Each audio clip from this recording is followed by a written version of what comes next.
안녕하세요. 화면은설 작가가 읽어주는 오디오 책방입니다. 당신의 눈을 편히 쉴 수 있도록 해드릴게요. 요즘 진 웹스터의 키다리 아저씨 그 후 이야기를 낭독해드리고 있습니다. 오늘은 그 두 번째 시간입니다. 구독과 좋아요, 알림 설정을 누르시면 본문 내용이 시작됩니다.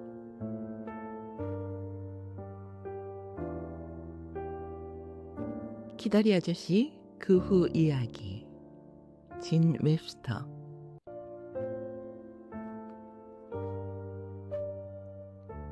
3월 28일 주디에게 방금 한 여자와 면담을 했어. 그 여자는 자기 남편을 깜짝 놀라게 해주기 위해서 아기를 하나 데려가고 싶다는 거야. 그래서 아이를 부양하는 것은 남편이 해야 하는 일이기 때문에 입양 문제에 대해서는 세심하고 주의 깊게 남편과 의논을 해야 한다는 사실을 설명해서 이해시키느라고 아주 애를 먹었어. 그 여자는 완고하게 자기 주장을 굽히지 않았어. 아이를 씻기고 옷 입히고 가르치는 성가신 일은 모두 자기 몫이므로 자기 남편과는 아무런 상관이 없다는 거야. 난 정말 남자들이 불쌍해지기 시작했어. 몇몇 남자들에게 권리란 거의 없는 것 같거든. 심지어 싸움을 좋아하는 우리 의사 선생조차도 가정적인 압제와 그의 가정부의 희생자라는 걸 어렴풋이 느낄 수 있어. 매기 메가크가 그 불쌍한 남자를 소홀히 대하다니 정말 괘씸해. 그래서 의사 선생에게 돌봐줄 아이 한 명을 정해주었어. 세디케이트가 지금 아주 알뜰하게 난로 앞에 깔려있는 양탄자에 양반다리를 하고 앉아서 의사 선생의 코트에 단추를 달고 있단다. 의사 선생은 위층에서 아기들을 돌보고 있고, 너는 절대로 믿지 못하겠지만 샌디하고 나는 완고한 스코틀랜드인의 방식으로 점점 꽤 터놓고 지내게 되었어.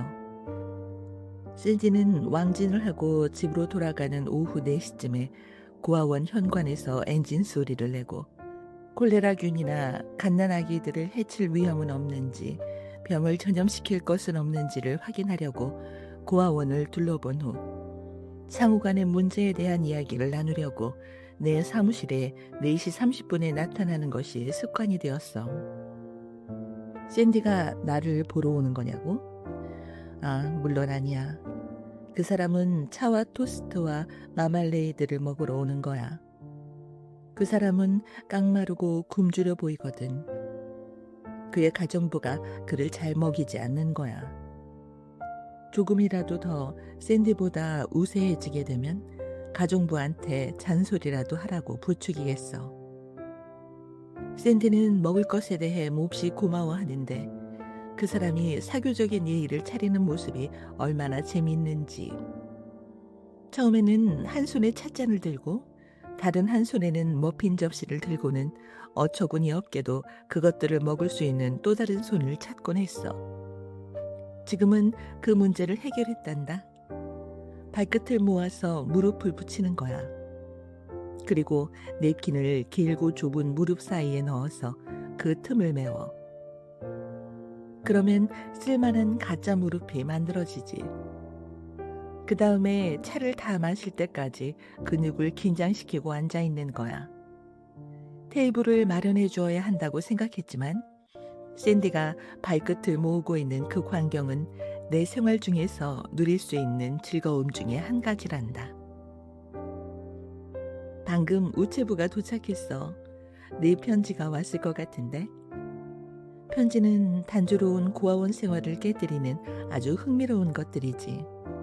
그러니 이 원장이 계속 만족스럽게 생활하기를 바란다면 편지를 자주 쓰는 것이 좋을 거야. 편지를 받았어. 아주 인상적인 내용의 편지였어. 저비스 씨께 악어 3마리에 대한 감사의 뜻을 전해주렴. 저비스 씨는 엽서를 선택하는데도 보기 드물게 예술적인 취향을 가지셨구나. 네가 마이애미에서 보낸 그림이 들어있는 편지 7장도 같이 도착했어. 아무런 표시가 없어도 야자나무와 저비스씨를 완벽하게 구별할 수 있었어.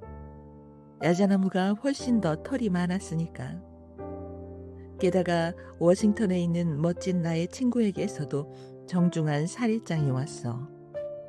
그가 책 한 권과 사탕 한 상자도 같이 보냈단다. 아이들에게는 땅콩 한 자루를 속달로 보냈대. 이렇게 마음을 써주는 사람을 본 적 있니? 또 한 가지 기쁜 일은 지미 오빠가 아버지께서 공장 일에서 시간을 내주시는 대로 나를 보러 오겠다는 소식이야.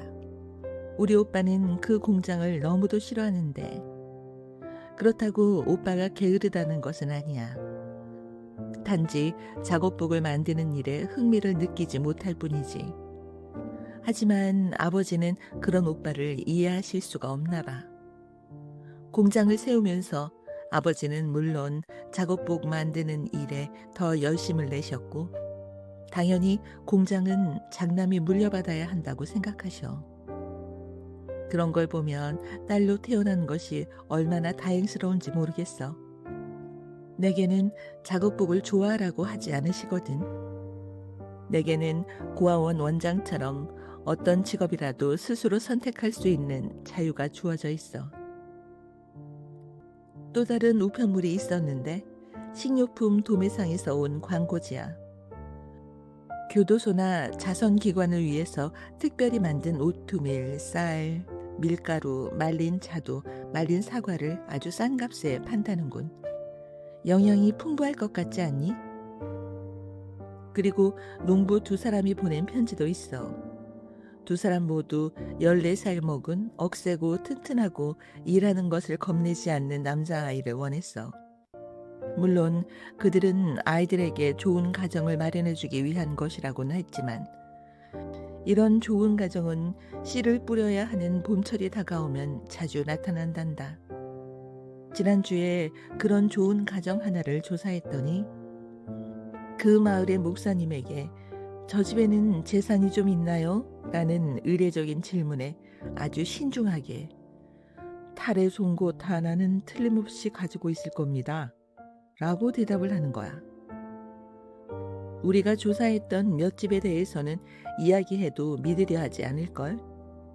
한 번은 굉장히 풍요로운 한 시골 가정을 찾아냈는데 그 사람들은 근사한 자기네 집을 깨끗이 사용하기 위해 방 3개만 사용하면서 북적대며 살고 있었어. 그들이 값싼 하인으로 입양하고 싶어하는 14살짜리 여자아이도 그 집의 아이들 3명과 같이 그 좁은 방에서 잠을 자야 할 형편이었지. 부엌과 식당, 거실은 내가 지금까지 본 어떤 도시의 새방보다도 더 어수선하고 환기도 안 되는 것이었고 온도계는 84도의 불을 가리키고 있었어. 약 30도입니다. 그들이 그곳에서 살고 있다고 말할 사람은 아마 거의 없을 거야. 오히려 요리를 하고 있는 거지. 물론 그 사람들은 우리 고아원에서 한 명의 여자아이도 데려가지 못했어. 다른 규칙은 모두 조금씩의 융통성이 있지만 한 가지만은 조금도 양보할 수 없어. 입양을 원하는 가족이 우리 고아원보다 더 나은 환경을 제공해 줄 수 없다면 어떤 아이도 입양시키지 않겠다는 거야.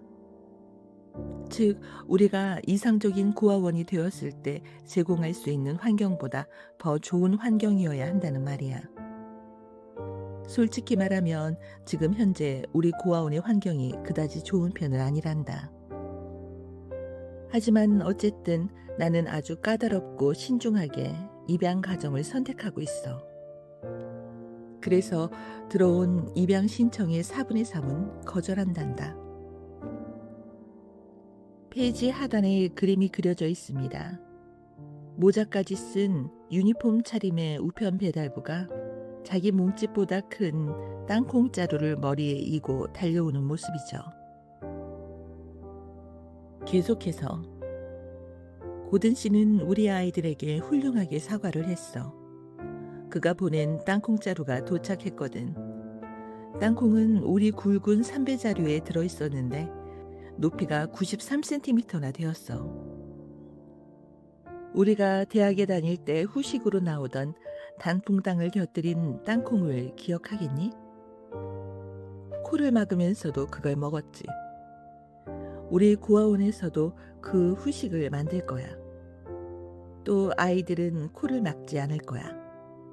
르페트 원장 때부터 있었던 아이들에게 그때와는 다른 음식을 먹일 수 있다는 것은 아주 기쁜 일이지. 그 아이들은 아주 작은 일에도 몹시 감사해 하거든. 편지가 너무 짧다고 불평할 수는 없을 거다. 팔에 막 경련이 일어나고 있는 셀리 맥브라이드. 금요일 하루 종일 쓰다 쉬다 하면서 존 그리어 홈에서. 주디에게 재밌게도 또 한 사람의 싸움 상대를 만났단다. 바로 의사 선생네 가정부야. 몇 번인가 전화로 말을 해보았는데 그 여자 목소리는 작고 억양이 심하지 않아서 출신 성분을 알아내기가 쉽지 않았어. 그런데 이제 직접 눈으로 그 여자를 보았단다. 오늘 아침에 마을에 갔다가 약간 돌아서 의사선생 집 앞을 지나갔어. 샌디는 틀림없이 환경 때문에 그렇게 된 거야. 이중으로 경사 가진 지붕은 황색을 띤 초록색이었고 차양이 내려져 있었어. 마치 방금 장례식을 치루었다고 생각이 들 정도였어. 그 사람이 인생의 즐거움과는 벽을 쌓고 살고 있다고 해도 전혀 놀라운 일이 아니야. 집의 겉모양을 보고 나니까 그 내부가 어떻게 겉모양과 조화를 이루고 있을지 보고 싶다는 호기심이 잔뜩 생겼어. 오늘 아침 식사 전에 5번이나 재채기를 했거든. 그래서 안으로 들어가서 전문가인 의사 선생과 상의하기로 마음먹었어. 그가 수학과 전문이라는 건 틀림없는 사실이지만 재채기라는 건 나이와 상관없이 있을 수 있는 일이잖니. 그래서 난 용감하고 씩씩하게 계단을 걸어 올라가 초인종을 눌렀어. 잠깐만. 이게 웬일이지?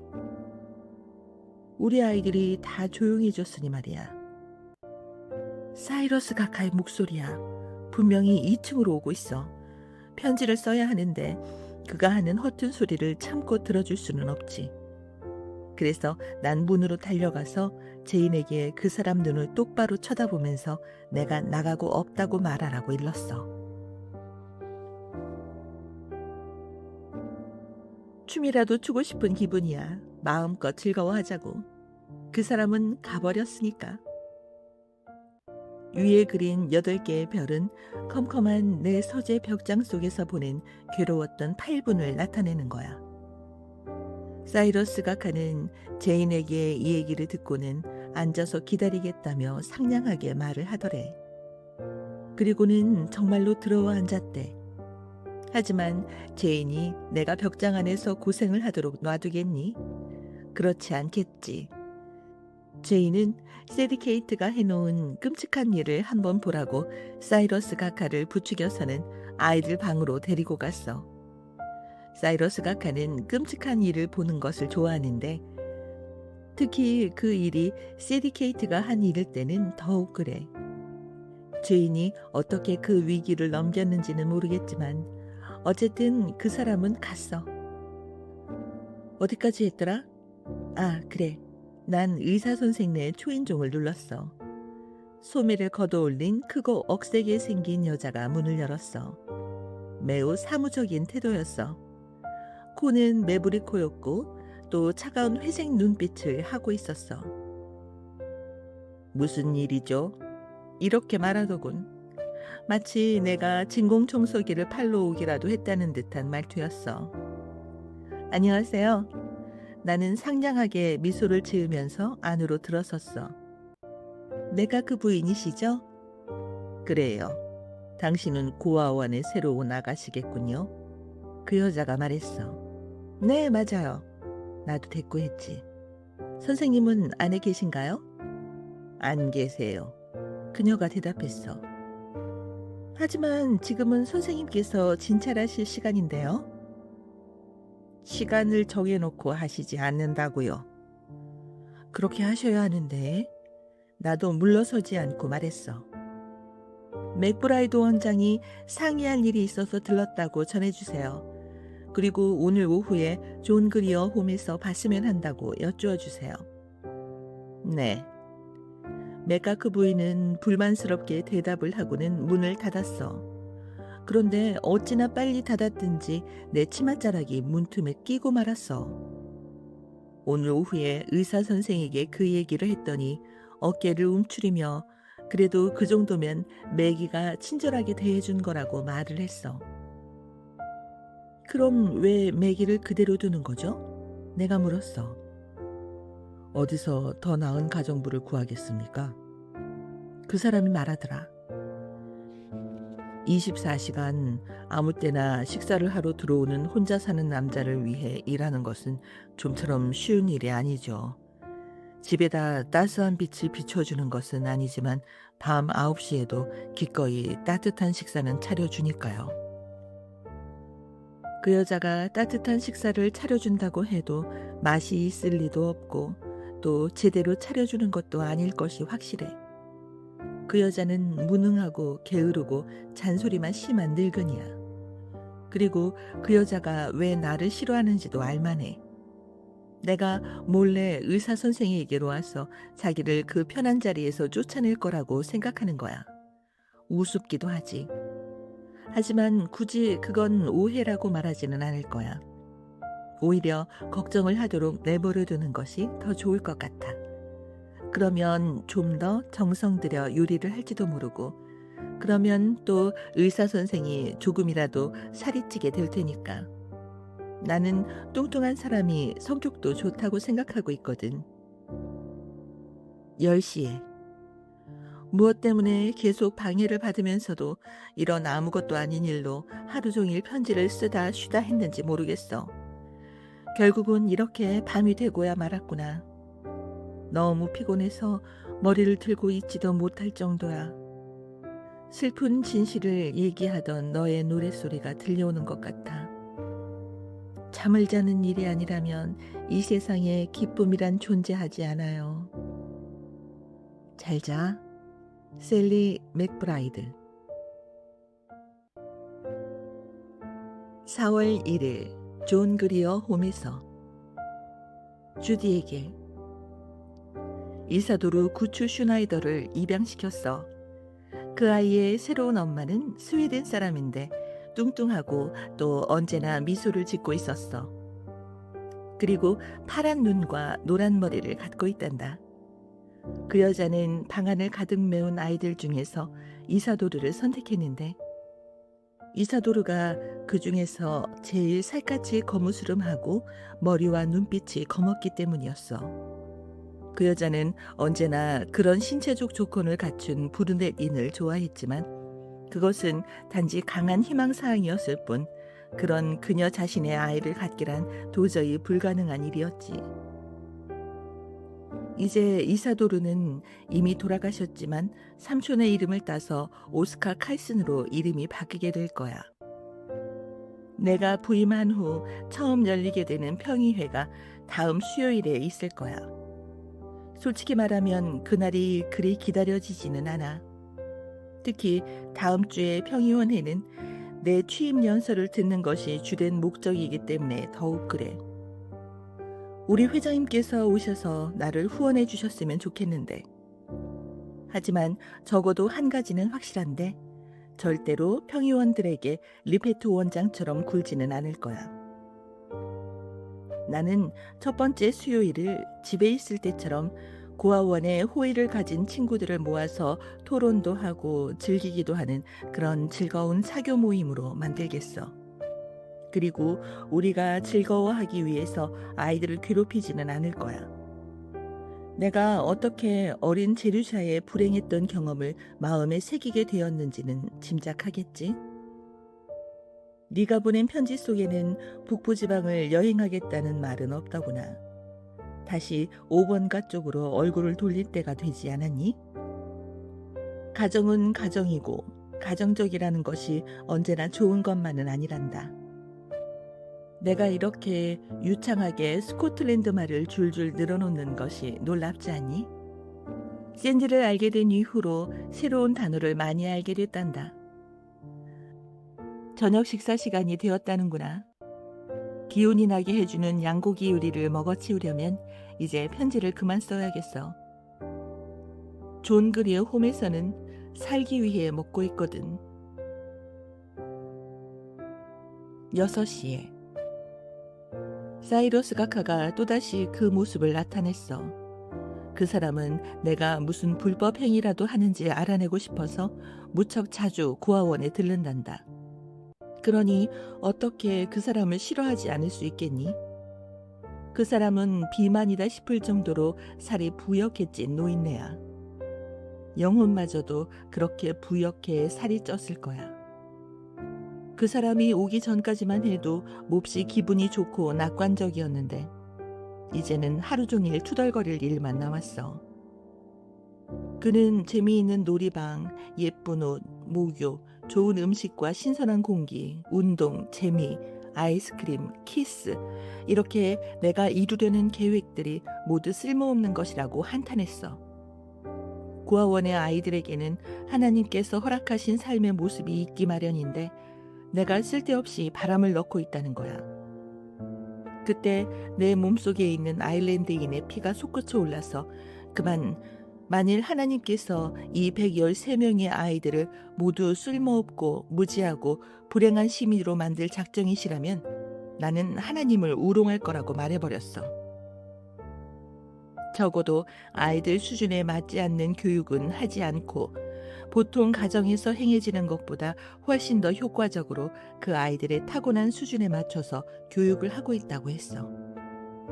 우리는 흔히 부잣집에서처럼 머리가 좋지 않은 아이를 억지로 대학에 보내려고 하지도 않고 또 가난한 집에서처럼 크게 될 재능이 보이는 아이를 14살이 되었다고 억지로 일하러 내보내지도 않는다고 했어.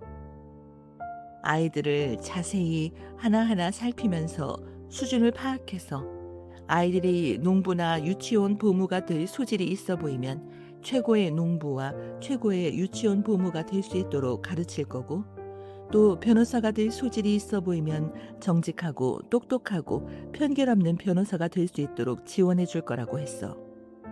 사이러스 각하도 변호사이긴 하지만 그 사람은 분명히 편견이 없는 사람은 아니야. 내가 말을 다 끝내니까 그 사람은 뭐라고 투덜거리는 것 같았어.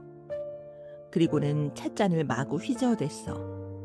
그래서 혹시 설탕이 더 필요한지 물어보았더니 설탕을 잔에다 떨어뜨리고는 젓지도 않고 그냥 녹도록 내버려 두더라고. 평의원을 다루는 방법은 오직 단호하고 일관된 행동이야.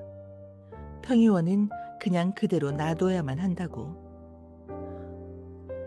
어머 세상에. 이 편지지 한쪽에 묻은 얼룩은 싱가포르가 검은 혓바닥으로 핥아서 생긴 거야. 너한테 애정이 듬뿍 담긴 키스를 보내려고 하는 거란다. 가엾은 싱그는 자기가 작은 애완견이라고 생각하고 있나 봐. 사람들이 자기 적성에 대해 착각하는 건 비극이야. 그렇지?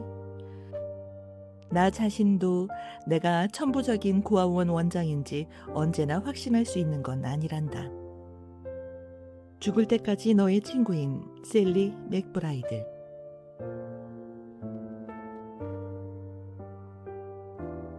4월 4일 존 그리어 홈 원장실에서 플로리다 팜비치에 있는 펜틀턴 가족계.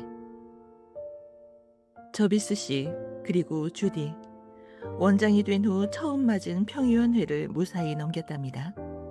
그리고 평의원들 앞에서 훌륭하게 연설을 했죠. 모두들 제 연설이 훌륭했다고 하더군요. 제 싸움 상대들까지도 말이에요. 최근 고든 헤로크 씨가 아주 적절한 시기에 고아원에 찾아와 주었던 덕분이에요. 어떻게 하면 청중의 귀를 모을 수 있는지 그의 의견을 통해 많은 정보를 얻었거든요. 재밌어야 할 것. 나는 세리 케이트와 당신들이 알지 못하는 다른 아이들 몇 명에 대해서 이야기를 했어요. 듣는 사람의 지식 수준에 꼭 맞는 이야기를 구체적으로 할 것. 나는 사이러스 가카의 표정을 살피면서 그가 이해할 수 없는 이야기는 한마디도 하지 않았어요. 듣는 사람에게 아첨할 것. 나는 이번에 이루어지고 있는 개선책들이 비할 데 없는 우리 평의원님들의 지혜와 발상에서 나온 것이라고 은근히 암시를 했죠. 슬픈 말투로 연민의 정을 자아내서 높은 도덕적인 분위기를 이끌어낼 것. 나는 이 사회시설에 있는 부모가 없는 아이들의 처지를 강조해서 말했는데 그것이 매우 감동적이었나 봐요. 나의 싸움 상대까지도 눈물을 닦아내고 있었거든요. 그리고 나서는 초콜릿, 생크림, 레모네이드, 타타르 샌드위치를 대접해 편안하고 밝은 기분으로 돌아갈 수 있도록 했어요. 물론 만찬은 준비되어 있지 않았답니다. 그 끔찍한 일이 지나고 나서 내가 느낀 행복감을 그대로 전해주고 싶어서 이렇게 자세하게 썼어요. 이제 희미한 내 이야기에 공포가 뒤따르리니 점점 창백해지는 나를 발견합니다. 왜냐하면 오늘 비록 그 냄새는 사라졌어도 기억하려고만 하면 내 몸은 움츠려드니까요. 토마스 케이에 관한 이야기는 아직 한 번도 못 들어보셨죠? 하긴 토마스에 대한 이야기는 간단한 것이 아니니까요. 이야기를 시작하면 아주 많은 잉크와 시간과 어휘가 필요할 거예요. 토마스는 기운찬 아이예요. 자기 아버지를 닮았죠. 그의 아버지는 아주 힘이 센 사냥꾼이었거든요. 그렇게 말하니까 바팔라즈보다 더 나이가 많은 사람인 것 같지만 그렇지는 않아요. 나는 한참 후에야 그 이야기를 들을 수 있었답니다. 우리는 토마스의 타고난 약탈자적인 본능을 막을 수가 없어요. 활과 화살을 가지고 병아리를 쏘기도 하고 올가미를 던져서 돼지를 잡기도 하고 암소를 가지고 투우놀이를 하기도 하고 아무튼 그 애는 무척 파괴적이랍니다. 그런데 토마스가 저지른 최고의 장난은 평의원회가 열리기 1시간 전에 일어났어요. 우리가 평의원들의 마음에 들게 하려고 깨끗하고 단정하게 고아원을 꾸미고 있을 때였죠. 아마 귀리 창고에서 쥐덫을 가져다가 장작 창고에다 설치해 놓았었나 봐요. 그런데 어제 아침 운이 좋게도 크고 멋진 스컹크 한 마리가 잡힌 거예요. 싱가포르가 그것을 제일 먼저 발견하고 알렸죠. 자기가 할 일이 아닌 것을 해서 후회라도 하는지 미친 듯이 안으로 달려들어와서는 양탄자 위를 굴렀답니다. 우리가 온통 싱가포르한테 정신을 빼앗기고 있는 동안 토마스는 장작 창고에 틀어박혀서 스컹크의 가죽을 급히 벗기고 있었던 거예요. 그리고는 그 가죽을 옷 속에다 넣어 단추를 꼭 채워서 고아원을 빙빙 돌아 안으로 들어와서는 자기 침대 밑에다 숨겨놓았던 거죠. 그렇게 하면 아무도 찾지 못할 거라고 생각했나 봐요. 그리고는 원래 계획대로 지하실로 가서 손님들께 대접해드릴 아이스크림 만드는 일을 도왔답니다. 이제야 아이스크림이 메뉴에서 빠졌던 이유를 아시겠죠? 얼마 남지 않은 시간 동안 우리는 가능했던 반대 자극법을 모조리 생각해냈습니다. 흑인 화부인 노아는 고아원 주위에 조금씩 간격을 두고 모닥불을 피우기 시작했어요.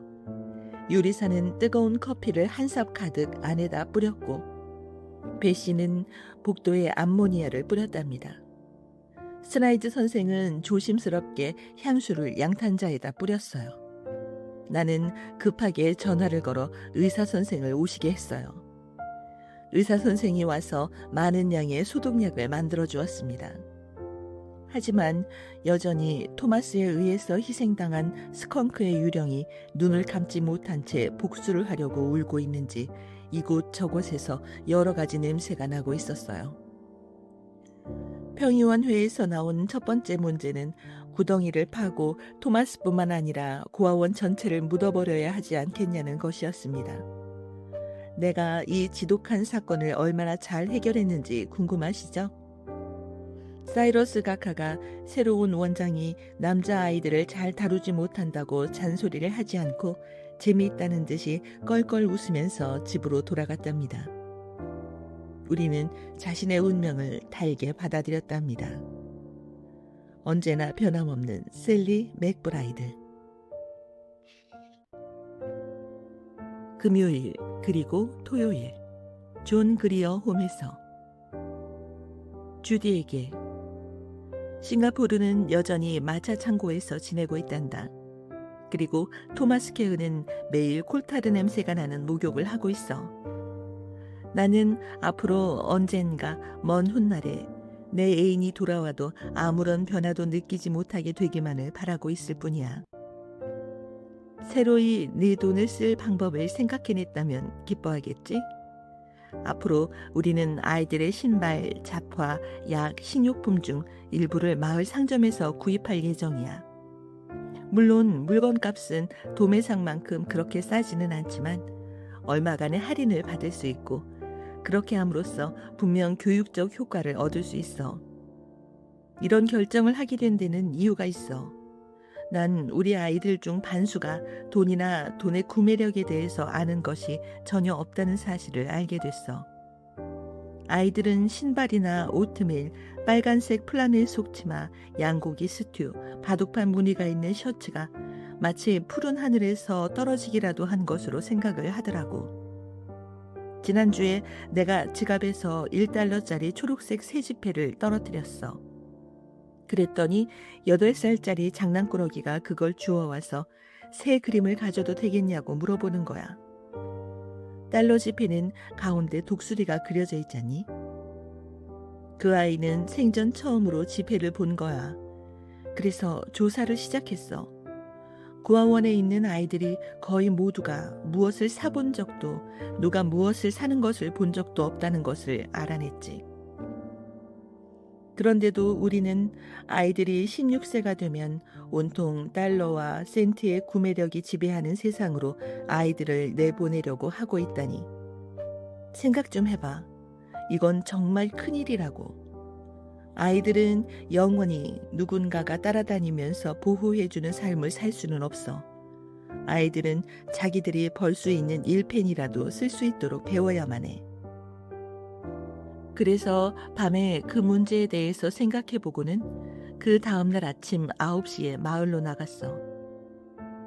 7군데의 상점 주인들과 그 문제에 대해 의논을 했는데 그중 4사람은 너그럽게 도와주겠다고 했고 2사람은 태도가 분명치 않았어.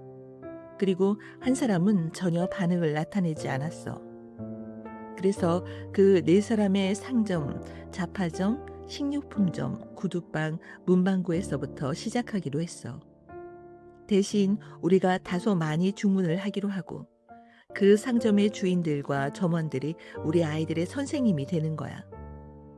아이들은 상점으로 가서 물건을 살펴보고 진짜 돈으로 스스로 물건을 사는 거지. 한 예를 들어보겠어. 제인이 파란색 비단실 한 타려와 고무줄 한 야드가 필요하다고 했어. 그래서 여자아이 2명이 25센트짜리 은화를 가지고 손을 잡고 마커시의 상점으로 달려갔어. 아이들은 아주 조심스럽게 비단실을 고른 후 점원이 고무줄 길이를 잴 때 고무줄을 잡아내려서 속이는 것은 아닌지 확인하느라 방심을 하지 않고 점원을 지켜보더래. 그리고 그 아이들은 거스름돈으로 6센트를 받아서 돌아왔어. 나는 아이들을 칭찬해 주었고 고맙다고 했어. 아이들은 성취감에 흥분을 해서 자기네 방으로 돌아갔단다. 아이들이 애처롭지 않니? 보통 10살 혹은 12살짜리 아이들이라면 우리 인큐베이터 속의 조그마한 병아리들은 꿈도 꾸지 못하는 너무도 많은 일들을 자동적으로 알게 되는데 하지만 나는 다양한 계획을 세워놓고 있어. 조금만 더 있으면 너도 알게 될 거야. 이제 앞으로는 아이들을 거의 정상적인 아이들로 만들 거야. 계속해서 무의미하게 저녁 시간을 보냈어. 그래서 너와 잡담이나 좀 더 하면서 마음을 가라앉히려 해. 고든 헤로크 씨가 땅콩을 보냈다는 사실은 기억하고 있지. 글쎄, 내가 지나칠 정도로 정중하게 감사의 표시를 했더니 그것이 새로운 충동이 되어서 그 사람을 부추겼나 봐. 분명히 그는 장난감 가게로 갔을 거야. 그리고는 거리끼지 않고 자기 가게를 끔찍이 생각하는 점원에게 모든 것을 맡겼겠지.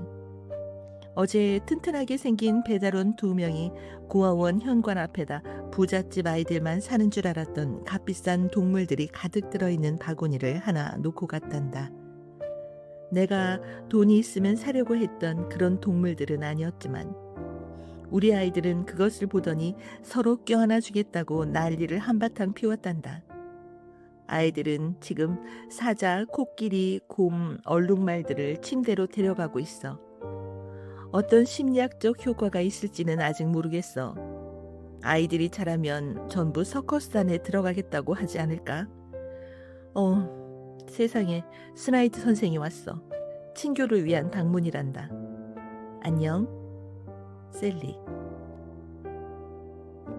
추신, 낭비를 잘하는 사람은 돌아갔단다.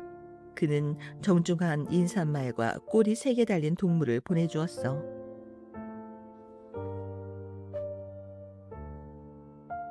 4월 7일 존 그리어 홈에서 주디에게 지금까지 여자아이들을 위한 수공일에 대해 설명하고 있는 안내책자와 고아원에서 행할 수 있는 적당한 다이어트를 소개하는 단백질, 지방, 탄수화물 등이 올바른 비율로 나와 있는 안내책자를 읽었어.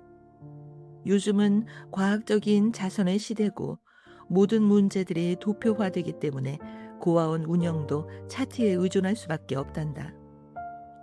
리페트 원장이 어떻게 실수를 저지르지 않았는지 도무지 알 수가 없어.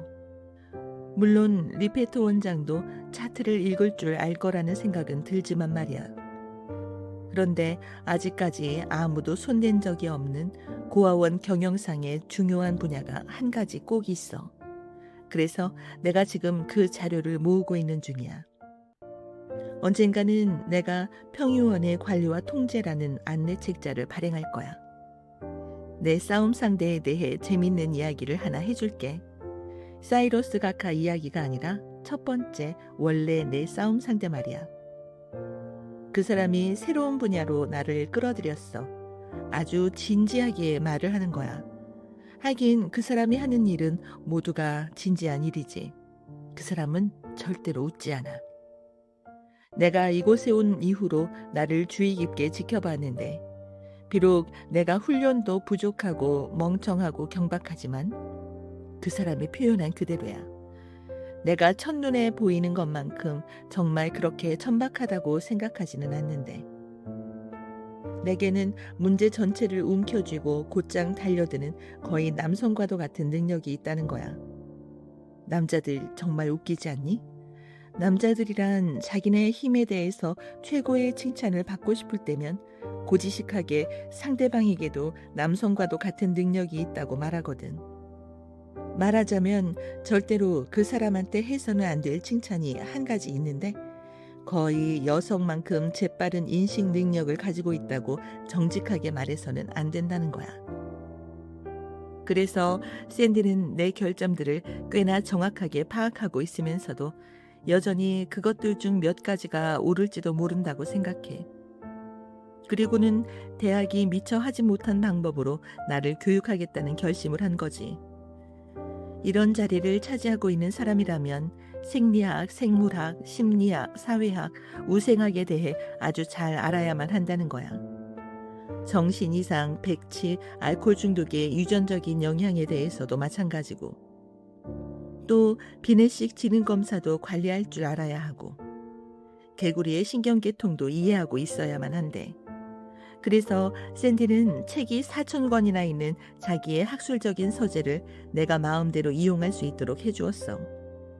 내가 꼭 읽어야 한다고 생각하는 책을 가져다 줄 뿐 아니라 내가 읽지 않고 빼먹은 것은 없는지 확인하려고 질문도 한단다.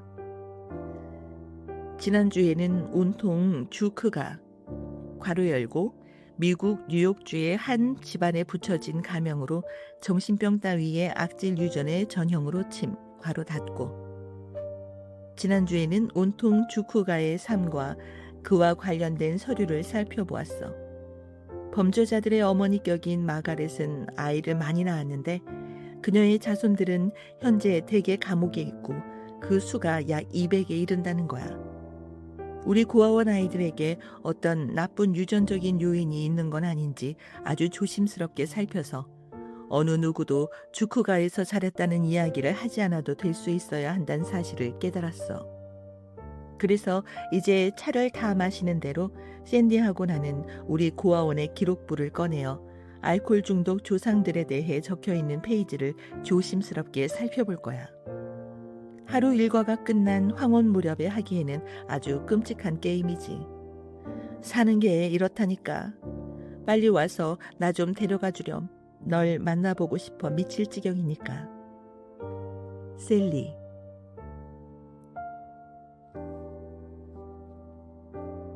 목요일 아침 존 그리어 홈에서. 펜들턴 가족께. 보내신 편지를 잘 받아보았습니다. 당신들 생각을 막기 위해 이렇게 급히 편지를 보냅니다. 나는 고아원을 그만두고 싶은 마음이 없습니다. 내가 했던 말을 취소합니다. 나는 마음을 바꾸었습니다. 새 원장으로 보내겠다는 사람은 스나이드 선생과 마치 쌍둥이처럼 닮았을 것 같군요. 어떻게 이런 사랑스러운 아이들을 친절하긴 하지만 그렇게 턱없이 무능한 중년 부인에게 넘기라고 할 수 있죠? 그런 생각을 하니까 이 어머니의 마음이 무척 아프군요. 그런 여자가 잠깐 동안이라도 이 일을 해낼 수 있다고 생각하시나요? 아니요. 이건 고아원을 관리할 사람은 젊고 튼튼하고 기운이 넘치고 강인하고 유능하며 빨간 머리와 고운 마음씨를 갖고 있는 사람이어야 해요. 바로 나처럼 말이죠. 물론 나는 불만을 가지고 있었습니다. 이렇게 엉망인 상황이었다면 누구라도 그랬을 거예요. 하지만 그건 당신들 사회주의자의 말대로 신성한 불만이라는 겁니다. 그리고 내가 그렇게 힘들게 시작한 이 멋진 개혁들을 모두 포기할 거라고 생각하시나요? 천만에요. 나는 당신들이 이 셀리 맥브라이드보다 뛰어난 원장을 찾아낼 때까지 이곳에서 꼼짝도 하지 않겠습니다. 그렇다고 언제까지나 몸을 바쳐 일하겠다는 말은 아니에요. 단지 현재로선 모든 일이 제자리를 잡을 때까지만 있겠다는 것입니다. 얼굴 씻기고 환기를 시키고 새로 꾸미고 하는 동안 난 솔직히 당신들이 아주 적절한 사람을 선택해서 재촉했던 거라고 믿었습니다. 나는 개선책을 계획하고 그에 대해 사람들에게 명령하는 것을 좋아한답니다. 보기 흉할 정도로 편지가 엉망이로군요. 당신들이 명랑하지만 턱없이 무능한 중년 부인을 내 후임자로 확정하기 전에 편지를 받아볼 수 있도록 하려고 3분 동안에 서둘러 썼기 때문이에요. 부탁합니다. 친절한 신사숙녀분. 내게 이 일에서 손을 떼라고 하지 말아주세요. 몇 달만이라도 더 있도록 해주세요. 단지 내가 얼마나 적임자인지 보여줄 수 있는 기회만이라도 주세요. 절대로 후회하시지 않을 거라고 확실히 말씀드릴 수 있습니다. 셀리 맥브라이드. 목요일 오후 존 그리어 홈에서. 주디에게. 나 시를 하나 지었어. 승리의 기쁨을 노래한 시야. 로빈 맥클레이. 오늘 미소 짓다. 틀림없는 사실이란다. 셀리 맥브라이드. 4월 13일 존 그리어 홈에서. 주디에게. 내가 고아원에 계속 있기로 했다는 말을 듣고 기뻤다니 나도 기분이 참 좋구나. 미처 몰랐었는데 이젠 정말로 이곳에 있는 아이들에게 일종의 애착을 갖게 되었어. 저비스 씨께 일이 있어서 남부지방에 좀 더 있어야 한다니 정말로 속상하구나. 나는 하고 싶은 말로 가득 차 있어. 하지만 하고 싶은 말을 전부 적는다는 것은 상당히 힘이 들고 성가신 일이거든. 물론 고아원을 개조할 수 있게 된다는 건 기쁜 일이야. 너의 아이디어는 전부 좋은 것 같아. 그런데 내게도 좋은 생각이 있어. 새 체육관이나 잠을 잘 수 있는 베란다도 좋지만, 아, 내 마음에는 독채를 며칠 짓는 것이 더 좋을 것 같아. 고아원 내부 시설을 볼 때마다 나는 고아원이 일반 가정과 경쟁할 수 있는 형태는 오직 독채 형식뿐이라는 생각이 더욱 절실해져. 가정이 사회의 기본 단위인 한 아이들은 일찍부터 가정 생활에 단련이 되어야 해. 지금 나는 고아원 건물을 수리하는 동안 아이들을 어떻게 해야 할지 몰라서 잠도 못 자고 고민 중이야. 수리를 하는 동안 그 안에서 아이들이 지내는 건 어려운 일이지 않니? 서커스 텐트를 빌려서 잔디밭에 세우면 어떨까? 그리고 이왕 개조를 하는 김에 아이들이 아프거나 일자리를 잃고 돌아왔을 때를 위해서 손님방을 몇 개 마련했으면 좋겠어.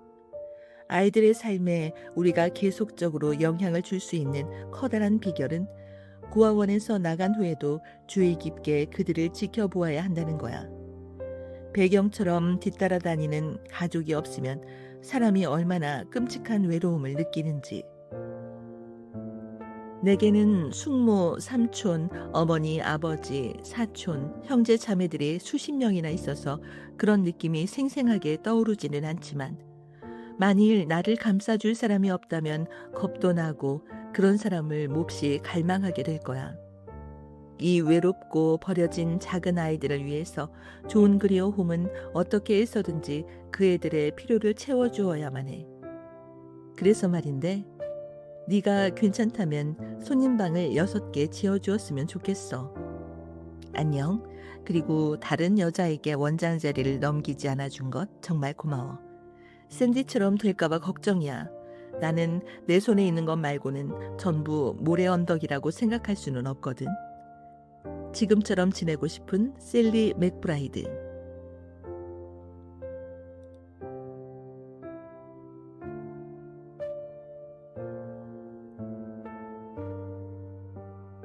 일요일, 존 그리어 홈에서 고든 씨에게 최근에 편지를 보내지 못했다는 것을 알고 있어요. 당신이 불평을 하는 것도 정말 당연하죠.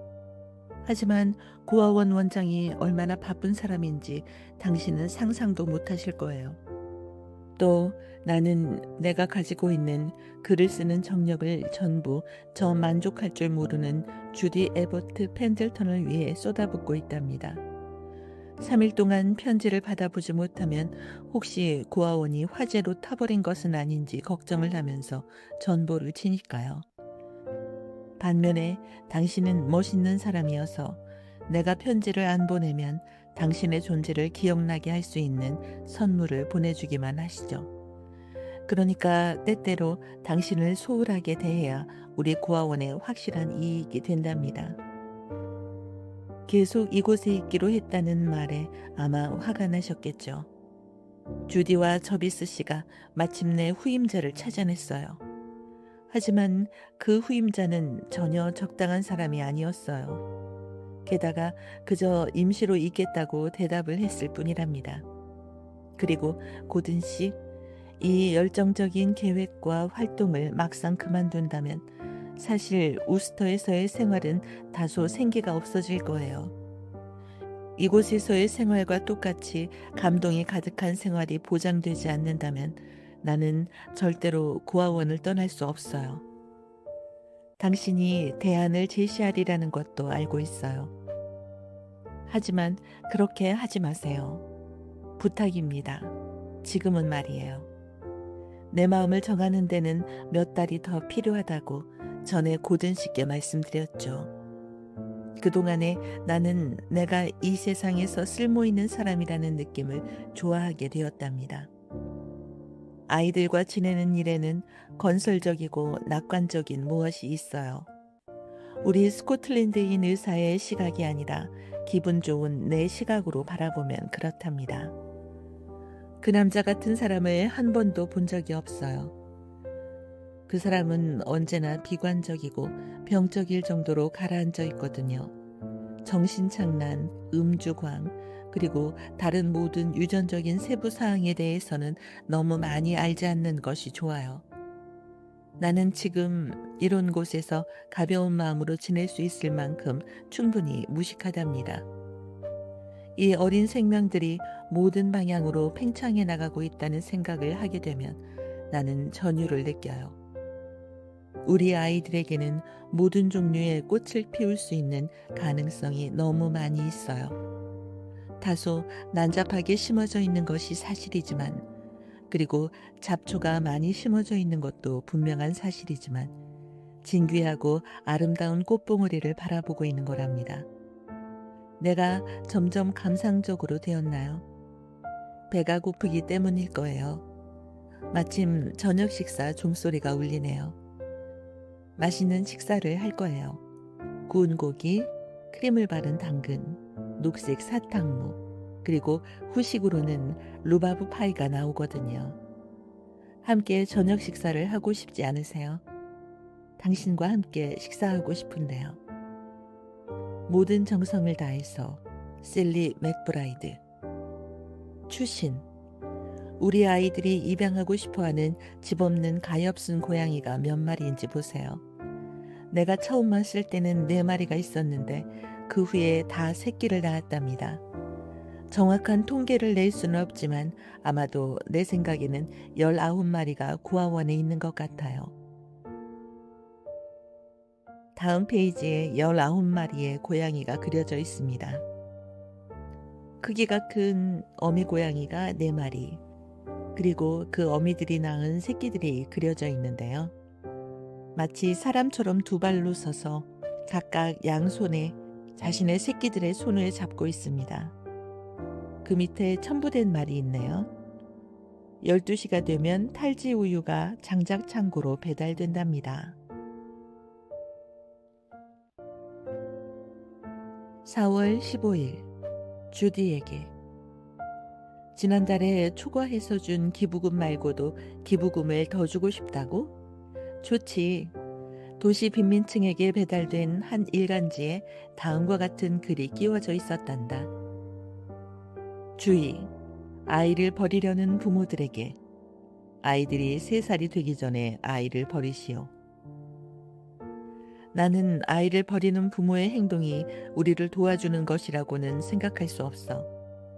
아이를 버리는 일은 좋은 일을 시작하기 전에 비록 느리고 방해가 되더라도 뿌리째 뽑아버려야 하는 악이란다. 이곳에는 내가 거의 2손을 들어버린 아이가 한 명 있단다. 내가 이렇게 5살짜리 아이에게 기진맥진하리라고는 한 번도 생각해 보지 못했어. 그 애는 한마디 말도 하지 않고 뚱하니 앉아 있거나 아니면 손에 잡히는 모든 것을 깨뜨려 버릴 정도로 격렬하게 폭발해 버리거나 둘 중 한 가지야. 이곳에 온 지 단 3달이 되었을 뿐인데 그동안 고아원에 있는 장식품들은 거의 모두 깨뜨려 버렸단다. 그렇다고 예술품의 손실을 가져온 건 아니야. 내가 오기 한 달쯤 전에 그 애가 테이블볼을 끌어당겼던 일이 있었대. 그곳을 책임지고 있던 여자아이는 복도에서 종을 치고 있었는데 그때 테이블 위엔 이미 수프가 날라져 있었다는 거야. 그러니 어떤 소동이 벌어졌을지를 상상할 수 있겠지. 리페트 원장은 그때 그 아이를 반쯤 죽여놓았대. 하지만 그렇다고 그 아이의 성질을 누그러뜨리지는 못했지. 그리고는 그 본래의 기질이 그대로 내게 넘어온 거야. 그의 아버지는 이탈리아 사람이고 어머니는 아일랜드인이란다. 그 아이는 어머니로부터는 빨간 머리와 죽은 깨를, 아버지로부터는 몹시 아름다운 갈색 눈을 물려받았어. 아버지가 싸움 끝에 칼에 찔려 죽고 어머니가 알코올 중독으로 죽은 후 그 아이는 우연히 아니면 다른 사람 손에 이끌려 우리 고아원으로 오게 되었던 거야. 나는 그 애가 카톨릭 보육원에서 살고 있는 것 같은 생각이 든단다. 그 애가 하는 것을 보면 기가 막혀서 네가 예상할 수 있는 대로야. 발로 차고 물어뜯고 육설을 퍼붓는단다. 그래서 그 아이에게 펀치라는 이름을 붙여주었어. 어제 그 애는 발버둥을 치면서 내 사무실로 붙잡혀 왔는데 여자아이를 때려눕히고 인형을 빼앗아 갔기 때문이었어. 스나이드 선생이 그 애를 내 뒤에 있는 의자에 털썩 주저앉히고는 내가 글을 쓰고 있는 동안 조용히 앉아 있으라고 했어. 나는 갑자기 엄청나게 요란한 소리가 나길래 깜짝 놀랐어. 펀치가 창턱에 있는 커다란 초록색 화분을 떨어뜨려서 산산조각을 낸 거야. 놀라서 벌떡 일어나다가 잉크병을 바닥으로 떨어뜨렸어.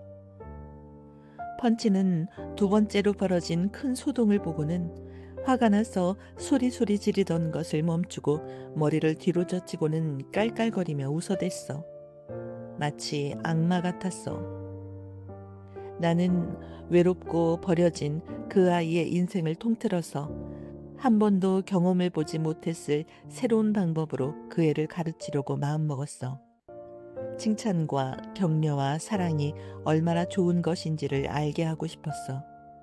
그래서 화분을 깨뜨렸다고 꾸짖지 않고 그것이 사고였던 것처럼 굴었어. 그 애에게 키스해주면서 기분 나빠하지 말라고 말했지. 나는 조금도 신경 쓰지 않는다고 말이야. 충격을 받았는지 그 아이는 조용했어. 내가 눈물을 닦아주고 잉크를 빨아들이는 동안 그저 숨을 몰아쉬면서 바라보기만 했어. 바로 지금 존 그리어 홈에서는 그 아이가 가장 큰 문제야. 극도의 인내심과 사랑과 개별적인 관심이 필요한 아이니까. 형제나 자매, 할머니와도 같은 적절한 어머니와 아버지가 필요해. 하지만 그 아이의 말투와 모든 부숴버리는 버릇을 고치기 전에는 좋은 가족에게 입양하기는 힘들 것 같아. 나는 그 아이를 다른 아이들에게서 떼어놓고 아침 내내 그 아이를 내 방에 있게 했어. 제인이 깨지기 쉬운 예술품은 모두 안전할 만큼 높은 곳에 올려놓았어. 다행스럽게도 그 아이는 그림 그리는 걸 좋아해. 2시간 동안 색연필을 쥐고 양탄자 위에 앉아 있었는데 내가 돛대에는 노란색 깃발이 펄럭이고 있는 빨간색과 초록색으로 된 나룻배에 관심을 보였더니 깜짝 놀라면서 이상하리만치 사근사근해졌어. 그때까지는 그 애에게서 한마디도 듣지 못했거든. 오후에는 맥클레이 선생이 들려서 그 나룻배를 칭찬해 주었더니 펀치는 자기가 그 그림을 그렸다는 사실에 아주 의기양양해졌단다.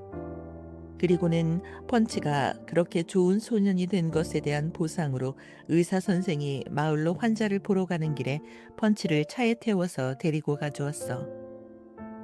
5시에 의사 선생이 펀치를 고아원으로 데려다 주었는데 조용한 마을의 어느 집에서 펀치는 닭들에게 돌을 던졌대. 난방장치가 없는 냉상을 박살내고 조그만 앙고라 고양이를 꼬리를 잡고 돌렸다는 거야.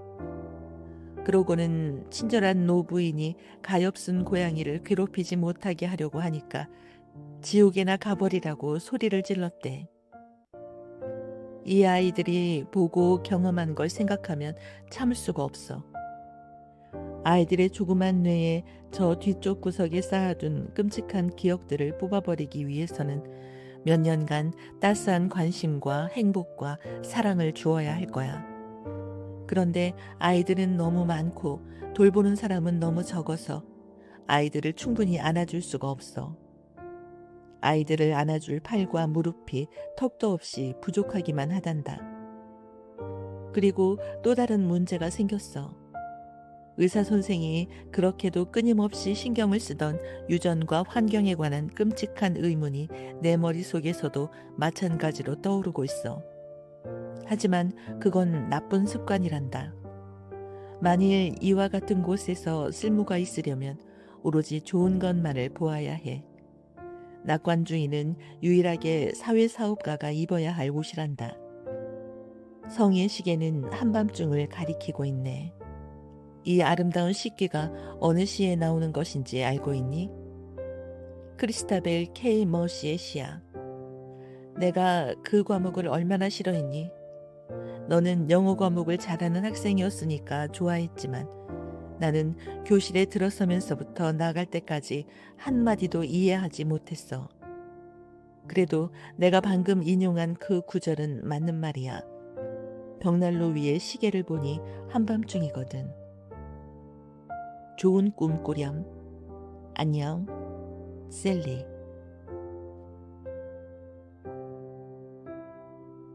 화요일.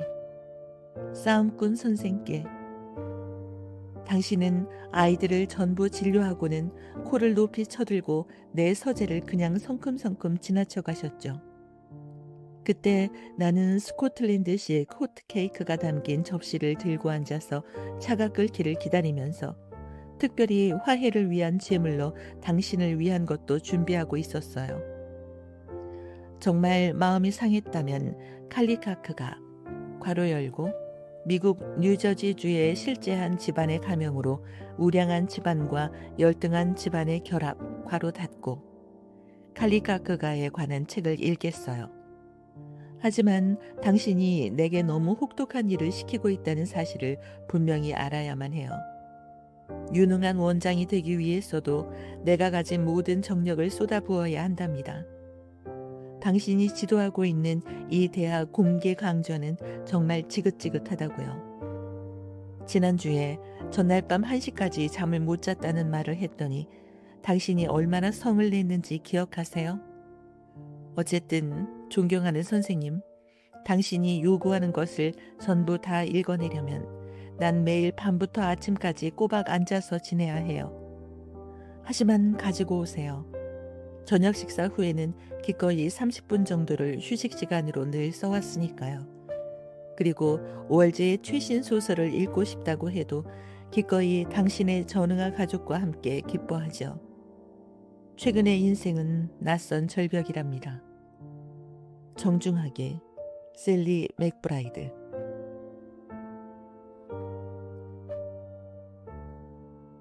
4월 20일 주디에게 아주 흔해진 십자가 무늬가 찍힌 과자 성금요일 선물을 15나 받았단다.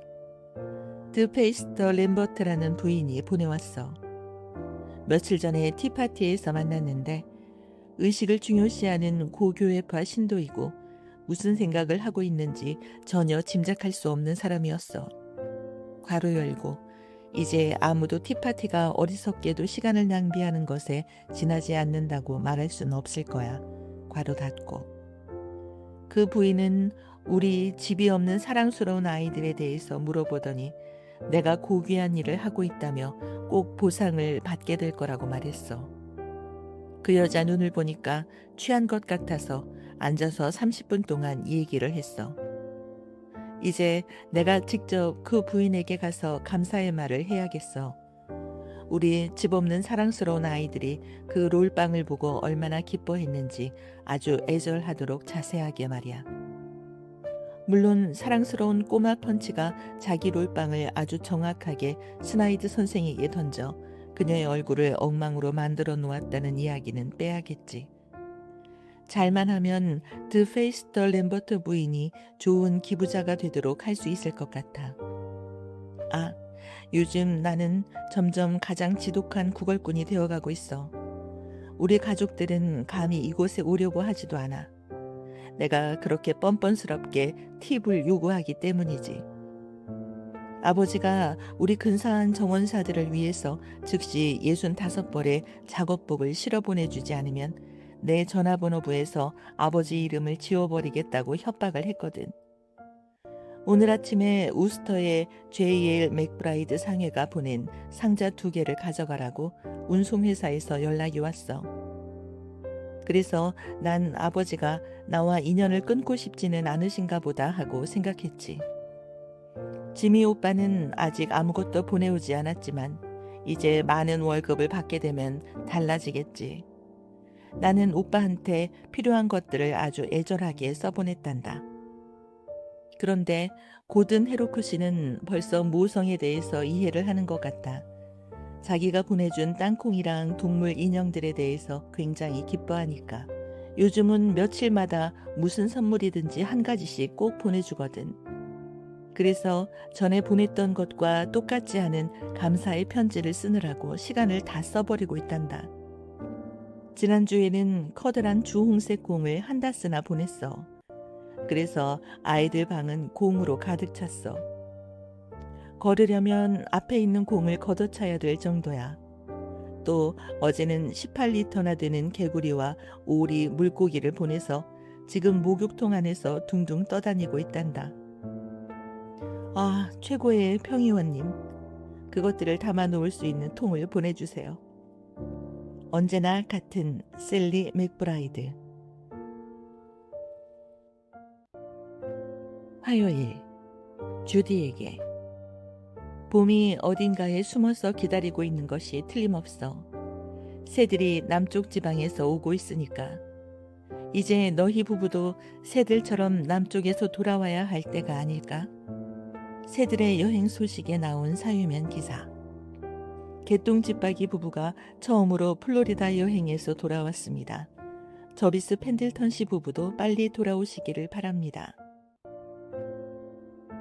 봄이 더디 오는 이곳이지만 벌써 바람에서는 봄 냄새가 난단다. 그래서 밖으로 멀리 나가서 언덕을 헤매고 돌아다니거나 아니면 쭈그리고 앉아 흙을 파고 싶어지지. 가장 도시적인 사람에게서도 씨를 뿌리고 싶은 본능을 싹이 트기 시작하는 봄이 일깨워준다는 건 재밌는 일 아니니? 아침 내내 9살 이상인 아이들에게 조금씩 자기 땅을 마련해 주려는 계획을 세웠어.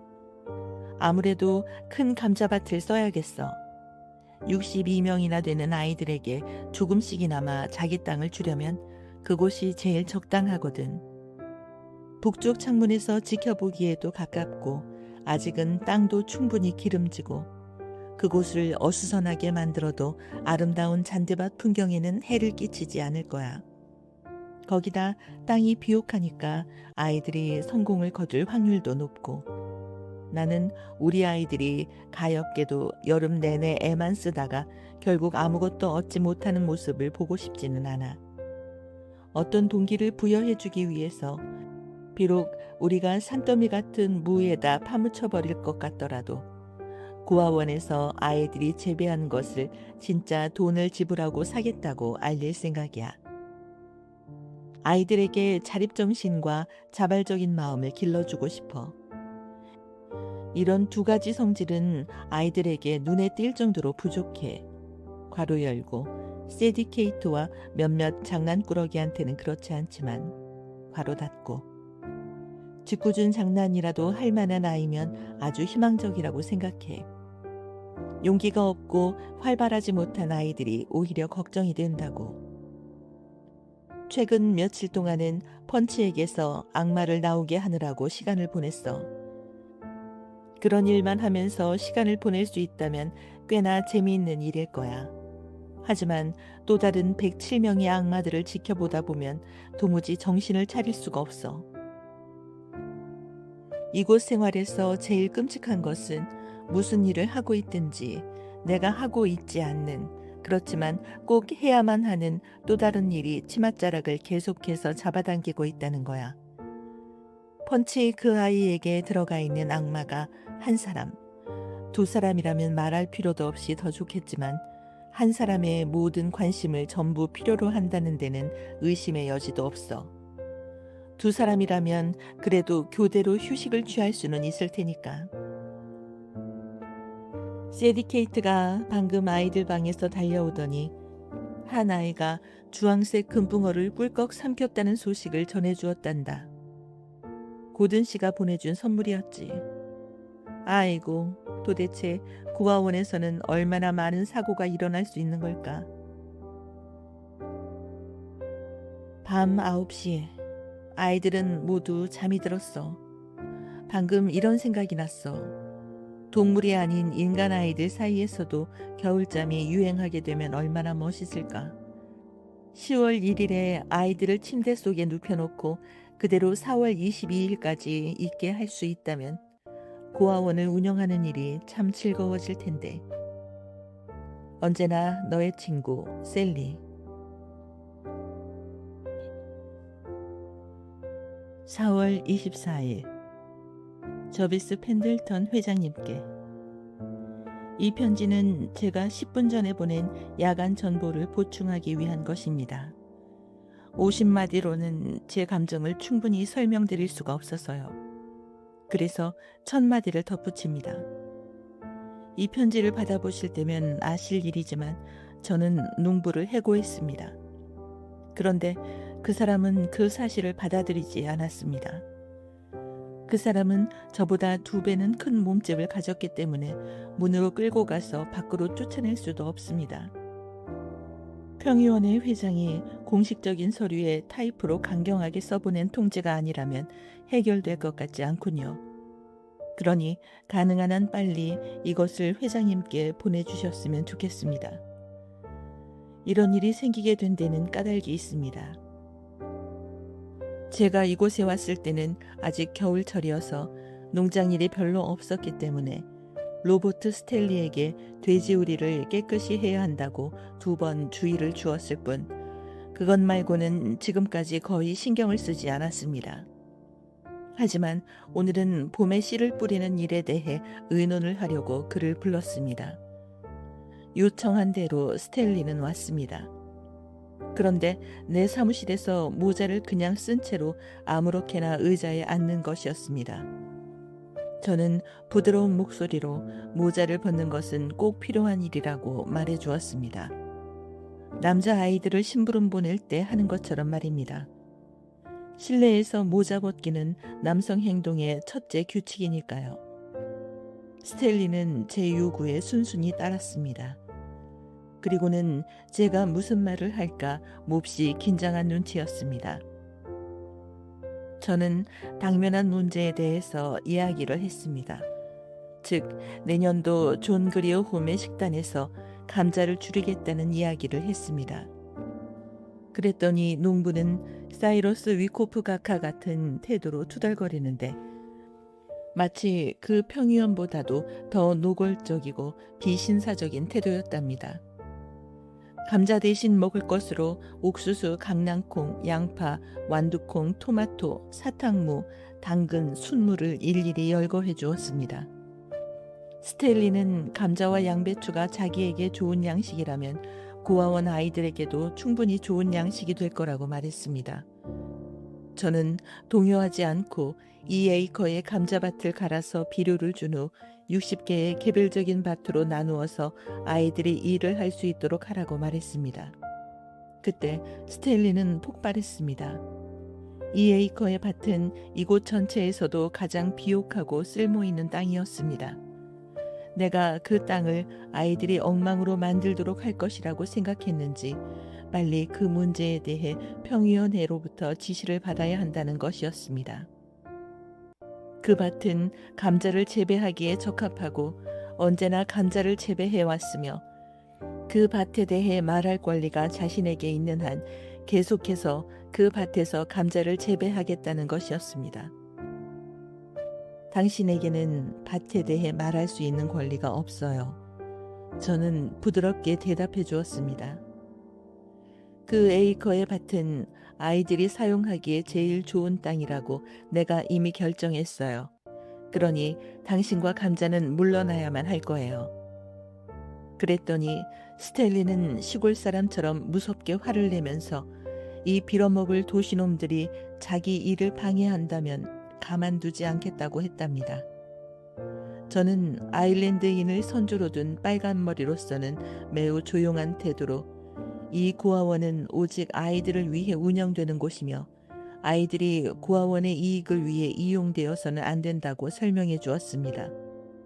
이렇게 우아한 도시적인 언어에는 가볍게 길을 꺾어 놓을 수 있는 효과가 있었지만 그 사람은 그런 철학을 이해하지 못하는 것 같았답니다. 그 사람에게 필요한 것은 밭을 가꿀 수 있도록 남자아이들을 가르치거나 간단한 실외에서의 일을 가르칠 능력과 인내심뿐이며 도시에서 온 아이들에게 생기를 줄 수 있는 동정심도 있었으면 좋겠다고 덧붙였습니다. 스텔리는 마치 우리 안에 갇힌 들쥐처럼 이리저리 왔다 갔다 하면서 주일학교의 교육 내용이 한심하기 짝이 없다고 긴 연소를 늘어놓더니 미처 눈치도 채지 못했는데 어느새 여성의 참정권이라는 일반적인 주제에 관해 떠들어대기 시작했습니다. 저는 스텔리가 왔다 갔다 하는 것을 멈출 때까지 기다렸습니다. 스스로 잠잠해질 때까지 기다렸다가 급료에 해당하는 수표를 내밀었습니다. 그리고 다음 수요일 12시까지 지금 살고 있는 집을 비우라고 말했습니다. 스텔리는 만일 그렇게 된다면 저주를 받게 될 것이라고 말했습니다. 괄호 열고, 말이 너무 상스러운 것을 용서하세요. 모두 다 그 인간의 표현이랍니다. 괄호 닫고, 자기는 이 고아원을 위해 일하기로 평의원회의 회장과 계약을 했기 때문에 평의원회 회장이 나가라고 할 때까지는 그 집에서 꼼짝도 하지 않겠다는 것이었습니다. 가엾은 스텔리는 자기가 온 다음에 평의원회 회장이 새로 취임했다는 사실을 알지 못하는 것 같았습니다. 지금까지 모두 다 말씀드렸습니다. 협박을 하려는 것은 아닙니다. 하지만 스텔리나 맥브라이드 둘 중에서 하나를 선택해 주시기 바랍니다. 아머스트에 있는 매사추세츠 농업대학의 학장께도 편지를 보내서 멋있고 유능하고 재미있는 부인이 있는 성실하고 경험이 풍부한 사람을 한 명 추천해 달라고 부탁할 작정입니다. 우리의 17에이커의 땅을 전적으로 관리하면서 남자아이들을 올바른 인품으로 대할 수 있는 사람이 필요하니까요. 우리가 고아원에서 농사를 짓는 목적은 식탁을 위한 콩이나 양파를 제공하는 것뿐만 아니라 아이들의 손과 머리를 위한 교육도 제공하기 위한 것이어야 할 거예요. 언제나 믿을 만한 존재로 남아있을 존 그리어 홈의 원장 셀리 맥브라이드. 추신. 혹시 스텔리가 밤에 찾아와서 유리창에 돌을 던질지도 모른다는 생각이 듭니다. 유리창에 보험을 들까요? 싸움꾼 선생께. 오늘 오후에 너무 빨리 돌아가셨기 때문에 감사를 드릴 만한 기회가 없었어요. 하지만 해고의 메아리는 멀리 내 서재까지도 생생하게 들렸습니다. 그리고 부서져 있는 파편도 보았습니다. 도대체 그 불쌍한 스텔리에게 어떻게 하셨어요? 당신이 마차 창고 쪽으로 성큼성큼 걸어가면서 의미심장하게 어깨를 으쓱거리는 모습을 보니까 갑자기 양심의 가책이 느껴졌어요. 그저 잘 설득하고 싶었을 뿐 그 남자를 죽이고 싶었던 것은 아니었으니까요. 당신이 조금 심하셨던 것이 아닐까 걱정이 되는군요. 하지만 당신이 쓰신 방법은 매우 효과적이었던 것 같아 스텔리가 이삿짐을 나를 집마차를 부르기 위해 전화를 걸고 스텔리 부인은 지금 털썩 주저앉아서 거실에 양탄자를 걷고 있다는 얘기가 들렸으니까요. 이렇게 도와주셔서 정말 고맙습니다. 셀리 맥브라이드.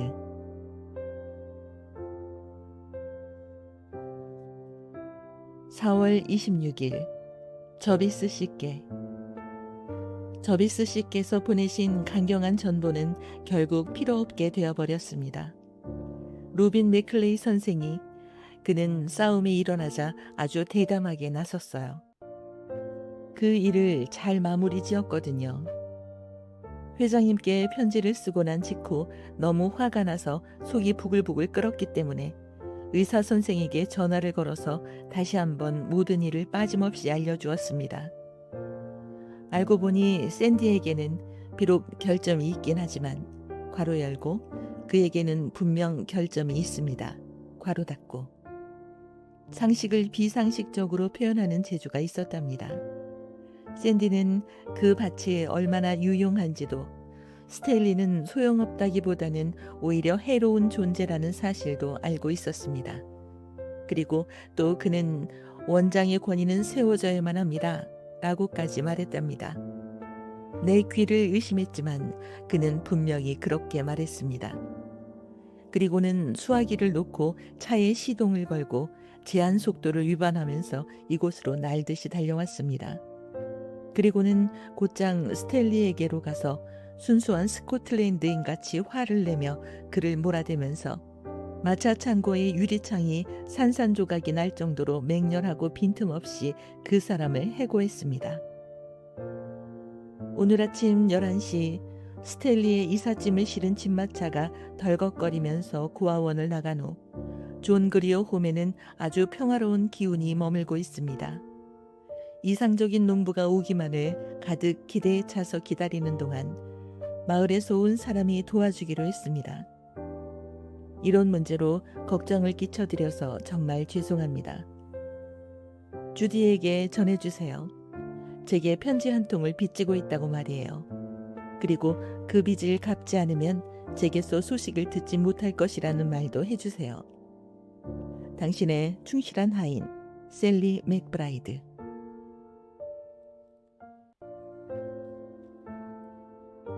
주디에게.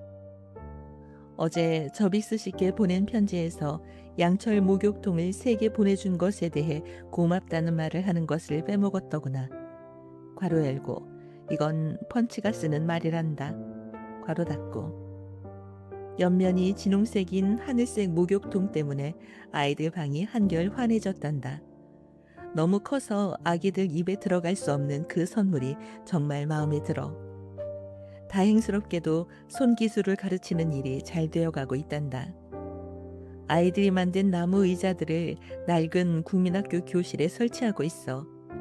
그리고 학교 건물이 증축되어질 때까지 국민학교 교실은 매튜 선생의 제안대로 앞쪽 베란다를 이용하고 있어. 여자아이들의 재봉반도 잘 되어가고 있어. 너도밤나무 아래 둥글게 손재봉틀과 의자들을 놓아두었어. 큰 여자아이들이 3대의 재봉틀을 차례대로 돌리고 있는데 그 아이들이 조금 숙달되면 아이들의 옷을 만들어 입히는 일을 시작할 거야. 나를 느리다고 생각하겠지만 108벌의 새 옷을 완성하는 것은 정말로 대단한 일이라고. 그리고 여자아이들도 자기들이 직접 일을 하게 되면 훨씬 더 좋아할 거야. 고아원의 위생 체계가 아주 높은 수준이 되었다는 사실도 알려줄게. 맥클레이 선생이 아침 저녁에는 운동을, 그리고 수업 시간 중간에 한 잔의 우유와 술래잡기 놀이를 하는 것을 알려주었거든.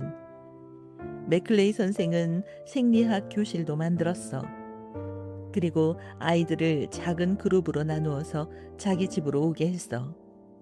그의 집에는 분리도 되고 복잡한 내부를 모두 볼 수도 있는 마네킹이 있거든.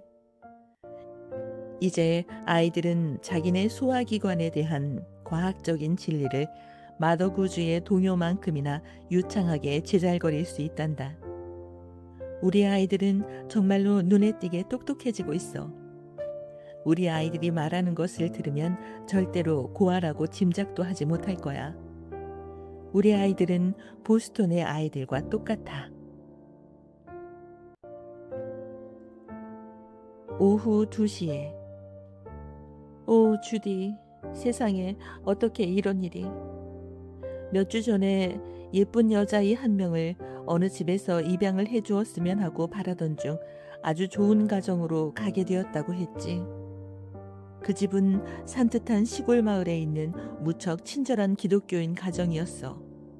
그 애의 양아버지는 교회의 집사였고 해티는 다정하고 말도 잘 듣고 알뜰한 어린애였어. 꼭 맞추어서 입양을 시키는 것처럼 보였었다고. 그런데 맙소사 해티가 도둑질을 했다고 오늘 아침 되돌려 보낸 거야. 수치스러운 일은 꼭 꼬리를 물고 일어난다니까. 글쎄 해티가 교회에서 성찬식 때 사용하는 잔을 훔쳤단다.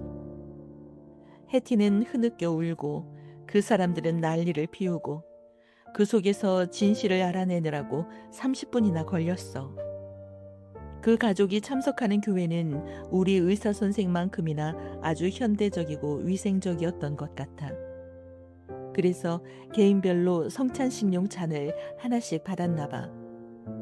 우리 가엾은 꼬마 해티는 태어나서 지금까지 한 번도 성찬식에 대해서 들어보지 못했지. 사실 그 애는 교회에는 전혀 익숙하지 못했을 거야. 주일학교만으로도 단순한 종교적인 필요는 충족되었을 테니까. 하지만 새로 입양된 집에서 해티는 주일학교와 성찬식에 모두 참여를 했고, 그러다 보니 어느 날 놀랍게도 다과가 나왔던 거지.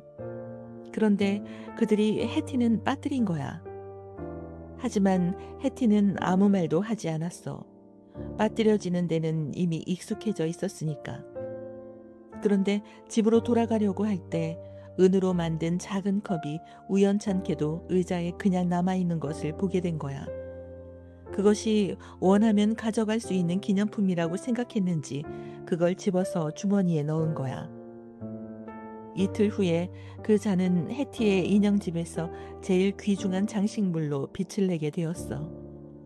오래전에 장난감 가게의 진열장에서 인형의 접시 세트를 본 적이 있었나 봐. 그리고 언젠가는 자기 자신의 것도 갖게 되기를 꿈꾸었었겠지. 성찬식용 잔이 그것들과 꼭 같지는 않았지만 그나마 만족할 수 있는 것이었어. 만일 그 가족에게 종교적인 신앙심이 조금만 적었거나 상식이 조금만 더 많았다면 그들은 조금도 손상을 입히지 않고 잔을 돌려주었을 거야. 그리고 해티를 앞세우고 가장 가까운 장난감 상점으로 가서 인형용 그릇들을 사주었을 거야. 그런데 그 사람들은 그렇게 하지 않고 사실을 알기가 무섭게 해티와 그의 물건들을 기차에 던져놓고는 고아원 현관 앞에다 떨구어 놓았어. 그 애가 도둑이라고 큰 소리로 떠들면서 말이야. 나는 성인한 집사와 그의 부인에게 그들이 목사로부터도 한 번도 들어보지 못했을 꾸지람을 했단다. 샌디가 사용하는 격렬한 단어들을 빌려서 그들을 몹시 비참하게 만들어 집으로 돌려보냈어.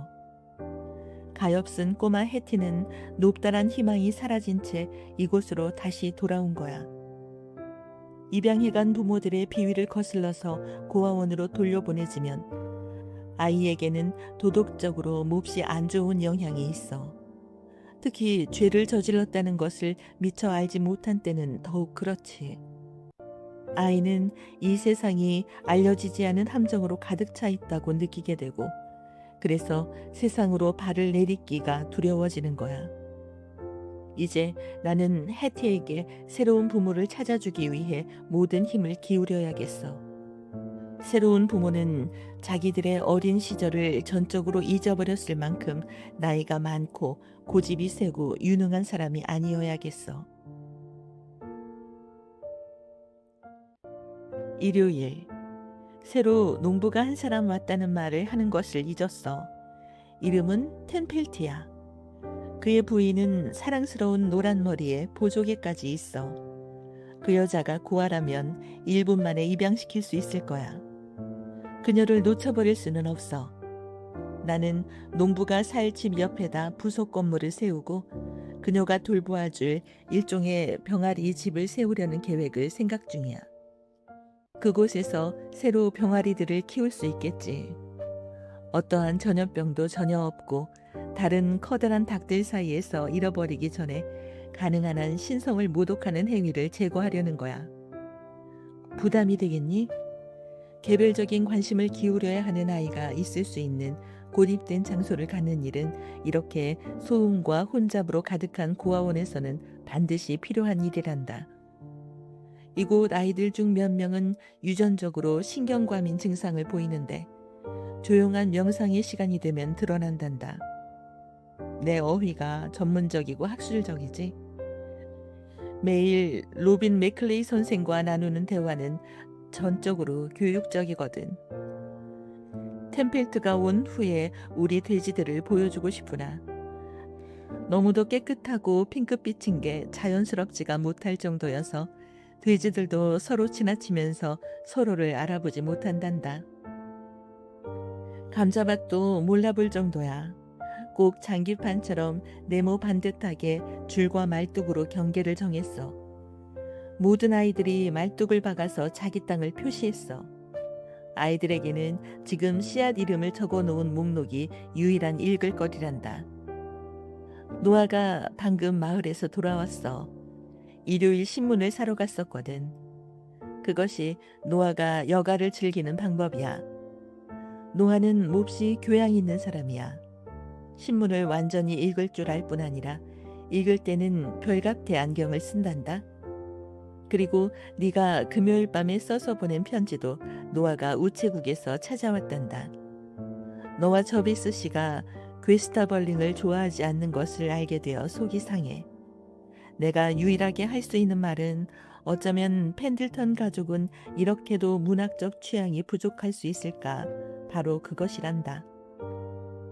맥클레이 선생을 찾아오는 의사가 한 사람 있어. 그 사람은 개인 정신병원의 원장인 아주 우울한 신사로 인생에 좋은 것은 아무것도 없다고 생각하는 사람이야. 하지만 우울증이 가득한 식탁에 앉아서 하루 3끼의 식사를 한다면 이런 비관적인 견해를 갖는 것이 오히려 당연하다는 생각이 들어. 그는 타락의 신호처럼 보이는 세상을 오르내리면서 어디서나 그 신호를 찾아낸단다. 30분 동안 대화를 나누고 나서 그 사람이 내 입천장이 갈라지지는 않았는지 보려고 내 목구멍을 들여다보겠다고 할 줄 알았어. 친구에 관한 샌디의 취향은 문학에 관한 취향과 닮은 것 같거든. 맙소사, 이것도 편지라고. 안녕, 셀리.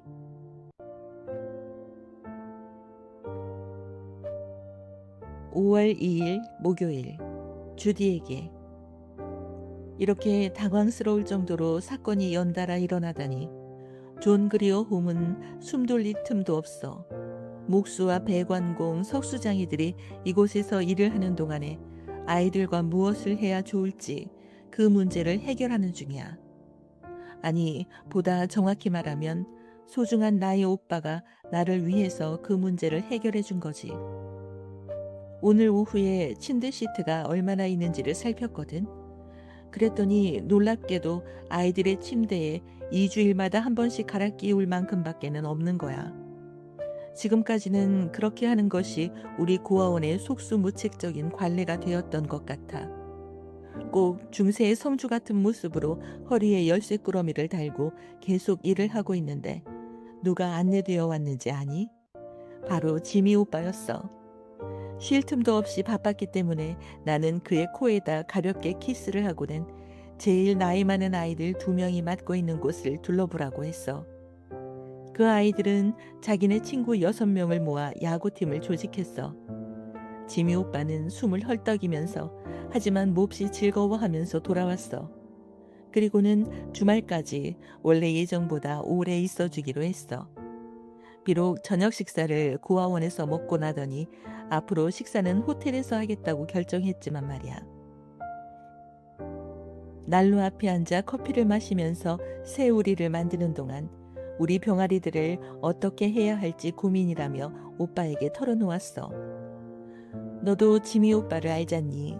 30분도 못 되어서 계획을 세웠단다. 작은 언덕 위에 나무로 에디론덕스 야영장을 세우는 거야. 널찍한 오두막을 3개 짓고 각각 8개의 침대를 들여놓고 여름 동안에 24명의 제일 나이가 많은 남자아이들이 그곳에서 지내도록 하는 거지. 비용은 2센트도 들지 않을 거야. 그래, 그렇지만 나는 반대했어. 하지만 아이들을 돌봐줄 사람을 고용하려면 2센트보다 훨씬 많은 비용이 들겠지. 그건 아주 쉬운 일이야. 지미 오빠는 당당하게 말했어. 식사와 약간의 돈만 제공해준다면 방학 동안에 기꺼이 와줄 내 대학 때 친구를 한 명 소개해줄게. 그렇지만 오늘 밤에 나한테 준 식사보다는 좋은 식사를 주어야 할 거야.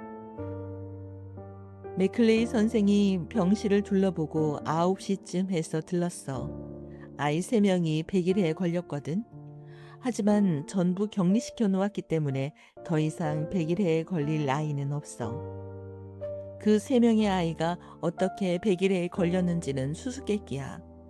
고아원으로 100일해로 물어온 조그만 새 한 마리가 있었던 것 같아. 지미 오빠는 자기가 세운 야영장 계획에 맥클레이 선생을 도와달라고 끌어들였어. 의사 선생은 열성적으로 도와주겠다고 했어. 2 사람은 연필과 종이를 가지고 설계도를 그리기 시작했는데 저녁 안으로 마지막 손질까지 끝낸 거야. 두 사람은 밤 10시에 전화를 걸어 불쌍한 목수를 깨우지 않고는 만족할 수가 없었나 봐. 목수에게 아침 8시까지 목재를 가지고 오라고 명령을 하더라고. 나는 결국 10시 반에 그때까지도 기둥, 대들보, 배수로, 지붕 경사에 대해 이야기를 하고 있는 두 사람을 쫓아내고야 말았어. 지미 오빠와 커피, 그리고 이 모든 건설 작업들 때문에 흥분해서 곧장 자리에 앉아 내게 편지를 쓰게 되었단다. 하지만 더 자세한 내용은 다음 기회로 미루는 게 좋을 것 같구나. 언제나 변함없는 셀리. 토요일. 싸움꾼 선생께. 오늘 밤 7시에 함께 저녁 식사를 하시겠어요? 진짜 만찬이에요. 아이스크림도 먹을 거예요. 제 오빠가 남자아이들을 맡아서 돌봐줄 믿음직한 남자를 찾아냈어요. 어쩌면 당신도 그 사람을 아시겠군요. 위더스푼 씨라고 은행에서 일을 하고 있는 사람이랍니다. 그 사람에게 고아원의 생활 모습에 대해 단계적으로 천천히 가르쳐주고 싶어요. 그러니 제발 정신착란이나 간질이나 알코올 중독 아니면 당신이 좋아하는 다른 주제에 관해서는 말씀하지 마세요. 그 사람은 명랑한 사회봉사 활동 지도자로 아주 대단한 미식가랍니다. 존 그리오 홈에서 그 사람이 행복해질 수 있을까요? 몹시 마음이 급한 셀리 맥브라이드.